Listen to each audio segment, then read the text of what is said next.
Today, Syria's mass graves exposed. In cyclone-ravaged Mayotte, fears over hunger and disease. Trump steps up his legal threats against news outlets. Plus, another Trump nominee struggles in her confirmation bid. It's Wednesday, December 18th. This is Reuters World News, bringing you everything you need to know from the front lines in 10 minutes every weekday. I'm Jonah Green in New York. And I'm Carmel Crimmins in Dublin.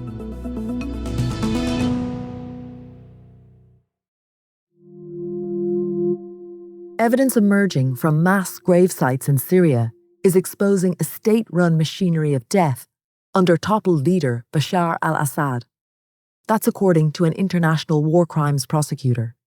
Anthony Deutsch has the story.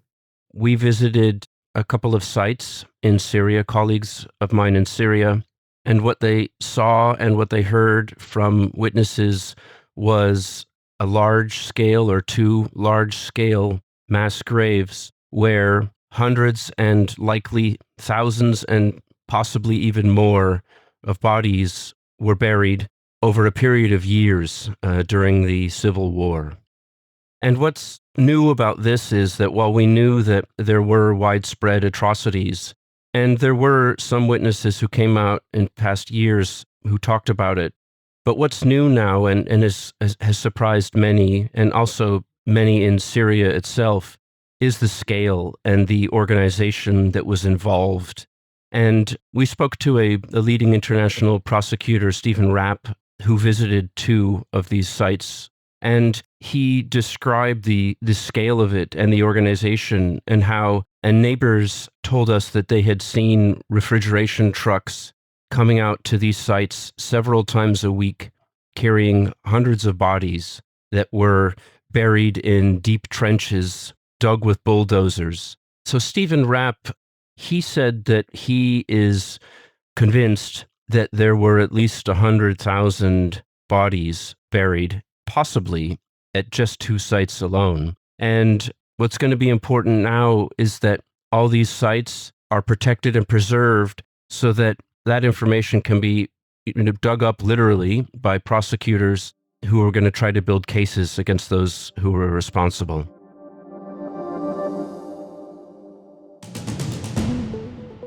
Authorities in Mayotte are concerned about hunger and disease spreading in the wake of last weekend's devastating cyclone. Thousands are feared dead in the poorest of France's overseas territories. President Emmanuel Macron heads there on Thursday amid criticism that his government has neglected the island. Tassilo Hummel is in Mayotte and sent us this dispatch. We arrived in Grande Terre, the main island of Mayotte, this morning after the ferry linking the two, the smaller one has the airport, went back into service. Now we went into Mamoudzou and Kawezi, the neighboring shanty town, and being here, I mean, you can see destruction everywhere. There's barely, of some places, there's barely anything left. People all tell me that the hills of Mayotte is a very hilly and very, very, very green area. They all used to house people who were just living there in their shacks between the trees. And that's basically all gone. No or barely any tree is left, and none of the shacks, at least where I'm standing, seems to be left. The only buildings that are still standing are those built of brick and mortar, but almost all of them have no roof. And so irons hammering on iron sheets is the main sound I'm hearing here this morning. Russia says it's detained a citizen of Uzbekistan who has confessed to planting and detonating a bomb which killed a top general in Moscow. Ukraine's SBU intelligence service has claimed responsibility for the assassination of Igor Krylyov, accusing him of being responsible for the use of chemical weapons against Ukrainian troops. Moscow denies the accusation. Luigi Mangione has been charged in New York with first-degree murder and murder as a crime of terrorism for the killing of United Healthcare CEO Brian Thompson. Here's Manhattan District Attorney Alvin Bragg. This was a frightening, well-planned, targeted murder that was intended to cause shock, inattention, and intimidation. Mangione is currently being held on gun charges in Pennsylvania.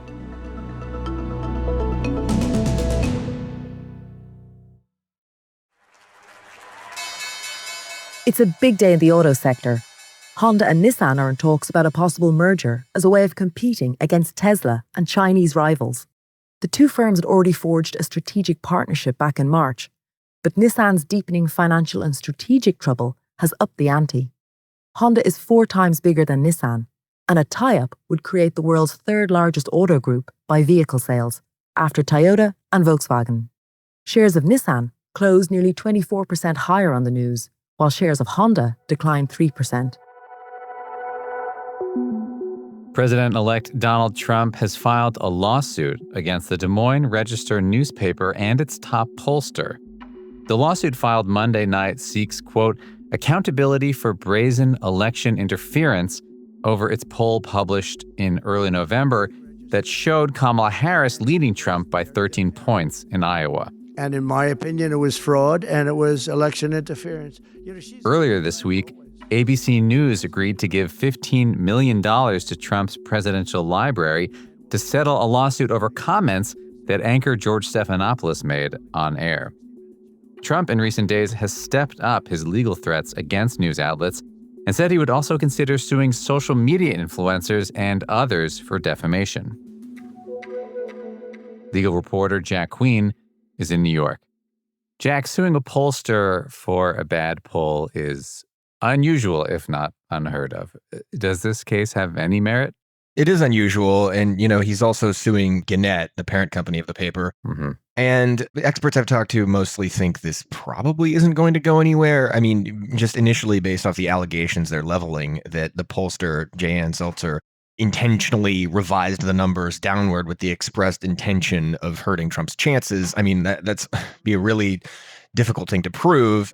So the Des Moines Register told us in a statement that they acknowledged that the poll was flawed, but that they stand by their reporting and that they think the suit is meritless. It costs a lot of money to do it, but we have to straighten out the press. What do legal experts make of this tactic? There are plenty of experts both in media and legal circles who are saying that all of this is really contributing to an increasingly hostile environment for the press. There was a lot of speculation that ABC settled this case despite having a potentially strong hand because they feared retribution from the Trump administration. Now, of course, that's just speculation. We can't know why ABC did what it did. And also, just today, here on Tuesday, in another ongoing case he has against Simon & Schuster, the book publisher, related to its use of audio recordings that its author Bob Woodward made of Trump. His lawyers specifically cited this settlement in a letter to the judge, and they were saying they hope that Simon & Schuster will, quote, follow Mr. Stephanopoulos' expression of contrition. So I think it's safe to say that the threat of more of these lawsuits coming against media companies is very real. A spokesperson for ABC said the network was pleased that the parties had reached an agreement to dismiss the lawsuit. President-elect Donald Trump's cabinet nominee, Tulsi Gabbard, is meeting with Republican senators on Capitol Hill to shore up support for her bid to become Director of National Intelligence.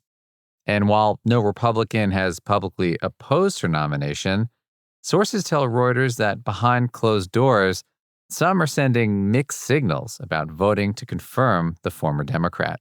Reporter Patricia Zangerli is following the story. One thing that we've heard, and this is from transition aides and others familiar with the process, is that as many as 8 Republicans have expressed some sort of reluctance about voting for Gabbard. 8's a lot. They can only afford to lose 3 if the Democrats hold together and all vote against her. There have been reports that Gabbard has underwhelmed in her interviews, that she hasn't seemed as well prepared as senators would like, that her lack of experience in the world of intelligence has really shown. And there's concerns about her record on Syria, especially in light of recent events in Syria, the change in government there.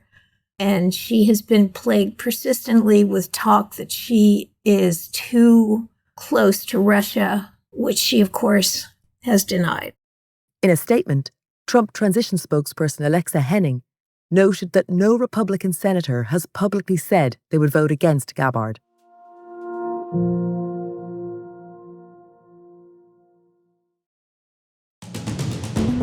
And for today's recommended read, an exclusive on SpaceX. A September power outage at its California facility caused a loss of ground control for at least an hour during a mission that included the first private spacewalk in history. A link to that story is in the pod description. For more on any of the stories from today, check out Reuters.com or the Reuters app. Don't forget to follow us on your favorite podcast player. We'll be back tomorrow with our daily headline show.